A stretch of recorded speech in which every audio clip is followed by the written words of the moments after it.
Want to walk into any location fully prepared so you never miss an image? In this video, I'll show you how the 10 rituals I have mastered and use in fashion and wildlife photography will help you get the images you want. I'm following the 10 rituals because it's going to help me prepare for the technical stuff, and when I'm on location, I can get more creative. Ritual number 1, know your why. For me, the why on this particular shoot is one of my old clients calls me up and I went to a house. Hi, Ejaz. What's going on with you guys? I wanted to change my picture here. I was thinking of moving this up to my bedroom, and I'm thinking of a white bird, Okay. but I don't want a snowy owl. Saying I'm going to go to Florida and get you a white bird. So it's going to be basically all white and then the bird's going to pop. Sounds good. So I suggested few birds to her on my website and she just totally refused. She's like, no, I want something absolutely new from you. It has to be white. So that's my why. Ritual number 2, understand your subject's color. The reason why we want to know the subject's color is number 1, I start to place it in a photograph and say to myself, hey, you know what? Do I want the background to be blown out? Do I want the subject to be blown out? And the other thing that comes into my brain is, okay, I'm going to Florida. Where am I going to place my white bird? Am I going to place it against the blue water, the white sand? Am I going to place it against the shrubs? The advantage of knowing your color is when you do get on location, you already imagined your photograph. You're not thinking about it there and bang, it's done. The other advantage of knowing your color is now you can place it on the gray chart and see where it falls. Why? Because it will help you determine your exposure before you get on location. Of course, it's not going to be 100%. You're going to adjust to the environment, but at least you can come closer. You can also say to yourself, hey, you know what? It's white. I'm going to open up 1 3/4 because my camera is going to make it gray, right? But color alone cannot carry the shoot. So now, because we already know our color of the subject, we will start determining and figuring out what we should do with lighting and exposure and so on. That will do the heavy lifting. Ritual number 3, pre-deciding your lighting adjustments. Since it's sitting on white and it's sitting on the lighter side of the gray chart, I'm going to open it up by 1 3/4 stops. And what that's going to do for me, it's going to make my bird white. Otherwise, if I listen to my amazing camera, it's going to underexpose it because it wants to make everything gray. Keep in mind, you'll have to readjust them once you get on location. And the only thing you'll have to adjust when you get on location for the environment. If I am going to shoot early in the morning, I will have to open it up by 1 3/4 stops for the bird to come into the right exposure, and then I will have to adjust for the environment. I'm going to spot meter certain places in my frame and I'm going to say, okay, it's early in the morning, there's not a lot of sun, so I need to open up more. So I possibly could be opening up 2 3/4 stops. I possibly could be opening up 3 stops. But the advantage of that here right now is I know in New York, if the conditions are sunny and if the conditions are just the way I had taken my gray measurements with my camera, if the conditions are the same, all I have to do is open up by 1 3/4, boom, I'm done, out. If the conditions are not the same, of course, I will have to open up or drop down. But if I do choose to shoot in sunny afternoon, which is possible, then I will have to do exactly the opposite. So light is set. Now it's time to decide the creative settings that will shape the entire image. So ritual number 4. Choose your aperture. The questions that determine what my aperture is going to be are these. Am I shooting in a location where there are a lot of distractions? Am I not? If I am shooting in a location that have a lot of distractions, I will go with the aperture that blurs the background the most. So for me, it's going to be an f4. F4 600 mm will create the nice creamy look. And in this situation, I believe there will be a lot of distractions because I'm going to be shooting pretty low and there will be other birds there. And that's why choosing your aperture is important, because you choose it before you get on location so you can see how your images are going to come out. You also know that if you're going to shoot it f4, you keep it locked, right? Like I will lock my ISO, I will lock my f-stop at f4, and I know that I'm only going to fumble around with my shutter. Stick to it, don't change it. If the light is changing and you need to adjust for your exposure, use the shutter speed. Or you can do the exact opposite. Fix your shutter speed and just change your aperture. Less to think on location about technical stuff, more to think about the creativity. But I don't want a snowy out. But I don't want a snowy out. Alright guys, so ritual number 5, figure out your focusing wiggle room. What I mean by that is take your ISO, take your f-stop, take the length of your lens, put it in this app called PhotoPill, and you can determine exactly how much room you have to mess up in terms of focusing. In my case, I am going to shoot at 15 meters. I am shooting with the ISO 640. I am shooting with f-stop f4.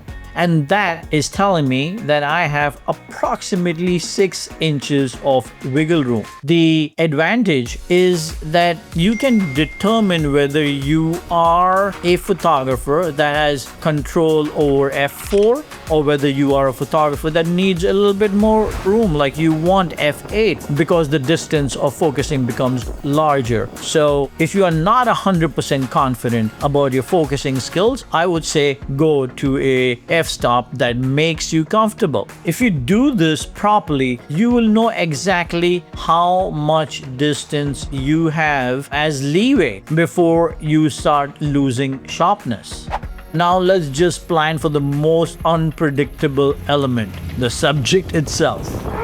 So ritual number 6, study your subject's behavior. In my case, I have studied videos on YouTube, and I must have gone and put in 30-40 hours worth of research into the subject. Hey, look, I don't sell my images cheap. My clients love what I give to them. I need to do my homework. And even if it wasn't a client shoot, I would have still done the homework, and I would have still made sure that I know what this bird eats, where this bird flies. So I've done all that research, but the best research is going to come when I am on location, not photographing, but looking through my camera, my lens. That is the best research. That is going to tell me everything, and it's fresh and it sticks in your brain right there.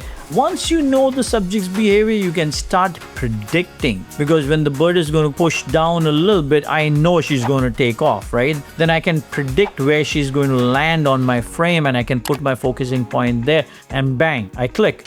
Ritual number 7, prepare for subjects interaction. In this particular one, you want to know what they do, how they clean themselves. What they eat is important, because you know if they are eating XYZ, they're going to go to a certain location. In my case, I know that this bird is going to go for the small fish. So where does the small fish live? The small fish lives in shallow water. I am going to go there and I'm going to see what and how she does it. So that is prepare for your subject's interaction. It's also how they interact amongst themselves. It's also, are they going to mate with each other? Are they going to feed the little ones? Are they going to share their food?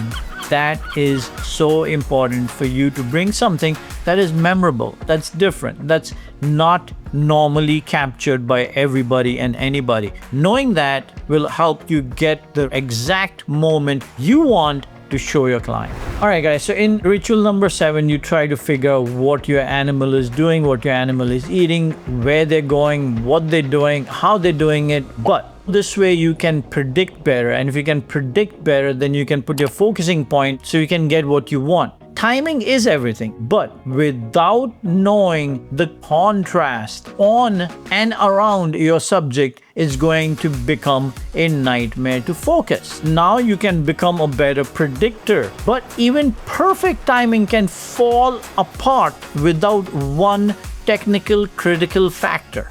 And that brings us to ritual number 8. Find out what is the contrast level at the spot on your subject that you are going to focus on. What do I mean by that? Let me tell you a small story. I was in Norway photographing black horses. Black horse, black eyes. Difficult as can be to focus. So what I did was I took band-aids and I cut them into small pieces and I placed them underneath the horse's eye. So this way the horse was black, the eye was black, but I had a white spot to focus on, to find out the contrast. Why? Because I choose the smallest spot of the focusing area in my camera and I place it where I want to place it. But I also use the camera's assist to help me focus, right? Because I'm not pulling focus manually. Finding out the contrast of your subject area where you are going to focus, for the most part it's going to be the eye, because if it is black on black, I got lucky, I was shooting a horse. Great.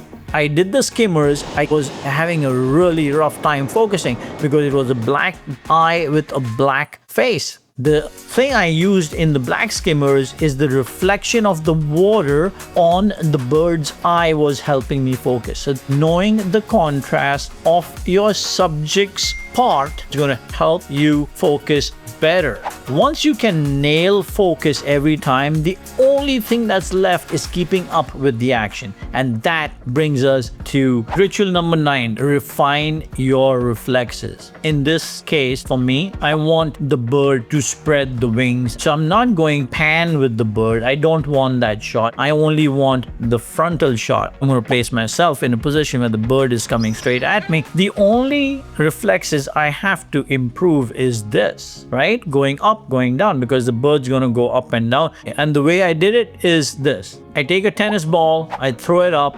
When it falls down, it's going up and down, and I'm going this, trying to follow up, right? And that is what I need on location. The animals are unpredictable. The birds are unpredictable. The tennis ball is unpredictable. But if you've done it only 500,000 times, by the time you get on location, you are sharper, smarter, more focused. The unpredictability doesn't scare you because you've done it so many times. And that takes us to ritual number 10. Practice in realistic conditions. So in this particular case, I went to Jones Beach, and the things that I have figured out is early in the morning, the sun comes up really fast, and I'm sure it's the same thing in Florida. What that means is I don't have too much room, literally maybe 15 minutes to shoot with the right exposure, and I'm done. 15 minutes in the morning, 15 minutes in the evening, go home. That's amazing. But the tension is the 15 minutes. The other advantage is you get to know exactly what clothing you have to wear. It's going to be super, super, super hot. Alright guys, so everything is set. The rituals are locked in. Now it's time to find out on location what I can get and what I can't, and how much of this preparation is really going to pay off. Will I deliver the image to my client? Is she going to be happy? Join me as I head to Florida and show you in part number 2 how I take advantages of these rituals on location to get me the image I want so I can make my client happy. And when you'll see the final shoot, I'm also going to go through the selections, the retouching. I'm going to create a video on that. And I'm also going to create a video on how I send the image to my printer, what my printer does, how my printer does it. And that is going to come full circle. Okay guys, speak to you soon. I'll see you in Florida.